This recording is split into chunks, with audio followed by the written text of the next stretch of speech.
It's important for us to know with our pitchers, especially with runners on base, the timing to the plate. Ideally, with our players and our infielders and what they're trying to do to be ready to react to a ground ball, we want them to be in the same rhythm with that pitcher. We want their feet to be in the air or on the way down when that ball enters the hitting zone, and we want them to be able to cover the angles that are most important right off the bat. So for us, we have to know as an infielder, some of our pitchers are quicker to the plate, some of our pitchers are slower to the plate.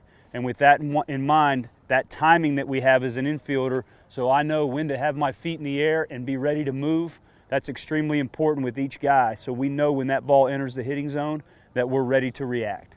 Generally, as an infielder, I want to start to cover the angles that are at 90 degrees here towards the angle that the ball is going to be hit. So if we make that perpendicular 90-degree angle there, those are going to be the angles that are most important for me. Okay, we try to make sure that our infielders aren't leaning too much.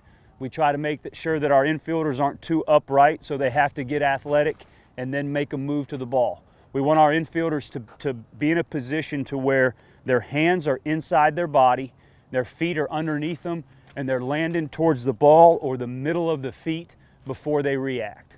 Okay, so you'll see as we go through a lot of the demonstration with our players in our video that their feet actually get in the air and are on the way down. They have just a little simple hop there before the ball makes contact with the bat.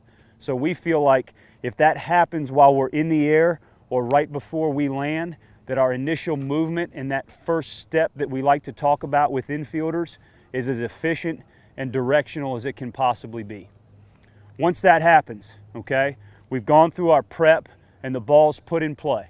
Okay, ideally, if the ball's hit to me, that routine ground ball, okay, I'm going to make sure that I take an angle that allows that ball to be left of my center or just inside my left foot so that I'm able to catch that ball with the proper glove angle and play through the ball to first base. You'll hear us talk a lot with our infielders. As we start to move through the fall, we start to get our younger players a good foundation and a good base. We'll talk a lot with our infielders about keeping the ball left, okay? Our guys will know as soon as we yell out to them, keep it left, or let's work that ball a little bit more to the left, they'll have a great idea that that ball should be fielded with the proper glove angle to the left side of their body, just inside that left foot. For us, that ball is going to go in the glove where my hand is in the most relaxed position as possible.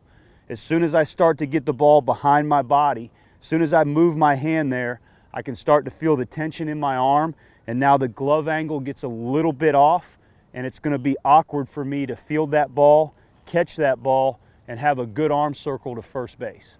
So ideally, this is how it should look on a routine ground ball. I should be able to field that ball with my fingers under it. Notice my glove angle here, okay? The most important thing for me is that I have an angle there that allows the ball to go into the glove. The flatter I get with my fingers up in the air or towards the right side of my body, the more I limit the opportunity for the ball to go in the glove. The better infielders you see, the ball, their glove angle is very, very consistent. The ball is usually fielded on a routine ball right to their left or just inside that left foot so that they can get the ball to the middle of their body, separate on time, and their feet can gain ground towards first base. So that's going to be extremely important that you lay the foundation there with exactly what we're trying to do on the most routine of ground balls.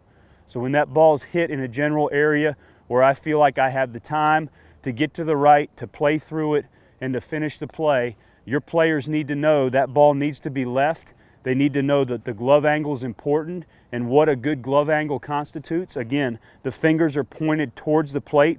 They're not pointed in the air. I call this getting flat, but the fingers are pointed towards the plate.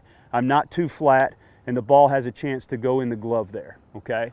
One thing that we don't really emphasize a whole lot is to funnel the ball or bring the ball towards the body, all right? We want the arm circle to be as short and as clean as possible.